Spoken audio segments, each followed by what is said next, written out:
Breaking news on News Nation. Letitia James, the New York State Attorney General, has just been indicted on a federal fraud charge, indicted in the Eastern District of Virginia. One count of mortgage fraud after an investigation is what we're hearing at this hour. This case, as has been reported, had centered primarily around how you, from what we understand at least, list your residences. Was it a primary residence in Norfolk, Virginia, or in New York? And now, of course, Letitia James, the Attorney General for the state of New York, who had defeated Donald Trump in court in between his two terms as president, becomes the latest Trump foe to be indicted. Following James Comey, there have been reports that there'll be more to come. Today, it's James. On the breaking news, our political panel of political commentator and SiriusXM host Reese Colbert and Jared Steppen, who's a columnist at the Daily Signal.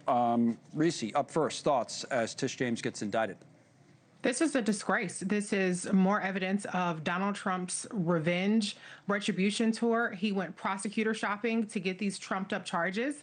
And I think it's very ironic that he is attacking Tish James, who has unimpeachable character, over mortgage fraud when he is the one who she secured a multi-hundred million dollar conviction, civil conviction, in terms of his fraudulent activities on the Trump organization. And so this is just a disgrace, but it is unsurprising that Donald Trump is getting more of his will and doing absolutely nothing to improve the lives of American people or end this shutdown. I will point out for our audience that the reports are coming from an Associated Press source. We've yet to independently confirm it, but again, New York State Attorney General Letitia James indicted. Jarrett, your take.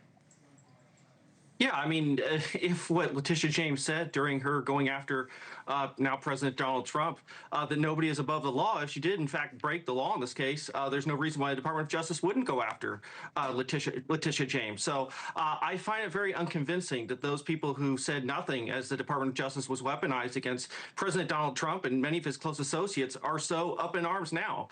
That wasn't the standard then. It wasn't the standard during the Biden administration. It doesn't appear to be so now. And these charges are very serious. Let's hope that justice does prevail, that that the law ultimately prevails in this case. But if she committed those crimes, she's not above the law like anybody else. What did you make then, just to stick with you, Jared, for a moment, of the charges against Comey? You know, a lot of people looked at that and that were previously, say, in the U.S. Attorney's Office, said, well, there's not enough here, but they still brought those charges. We know a little bit more about that than we do this so far. What did you make of those charges? Yeah, and that very well could be the case, that ultimately this case ends up going nowhere. I do think it's a right to litigate this in court. I think the charges are very serious about making misstatements to Congress, possibly perjuring himself. There's a lot of conflict between him and his aides and what happened. So again, he was one of those people who I think weaponized the system against President Donald Trump during his tenure. And I think it's very much in the interest of this administration to go after people like Comey. The argument that Jarrett just articulated as well, Reese, is one that's come out of the White House and White House officials, which is basically, hey, you went after us and we're going to go after you. If that's the case, it leads me to believe we haven't seen the end of this.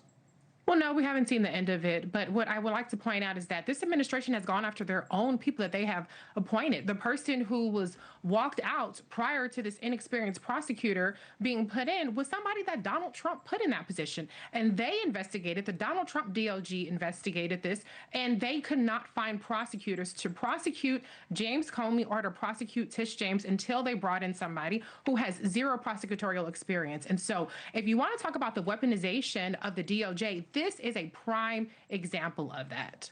As the story continues to evolve here, a federal government official has now confirmed to News Nation that Letitia James has been indicted on bank fraud. Again, the indictment coming in Alexandria, Virginia. So Virginia has been where we're watching here. And Jarrett, any more thoughts on this in terms of where it goes next or who comes next, which I think is a legitimate question to be asking now on the list, and whether it's John Bolton or anybody else, that there might be, to the point Reese was making, more to come. Yeah, I don't know if there's anybody else on the list. I'm not sure if there is a list. I know that Letitia James accusations have been floating out there for a while. It's more letting this process go through. Again, these do seem to be very serious charges. Now, whether a court in Northern Virginia, which I do believe has many Biden appointees, is likely to prosecute, I think not. But, you know, we saw in the case, certainly, of Trump and his associates, they were dragged through the court system. Some of them were prosecuted. Some were put behind bars. It's very possible we could see that in Letitia James's case or in others. No question. Thank you for watching. Subscribe below and download our NewsNation app right now on your phone, and you will get fact-based, unbiased news for all Americans.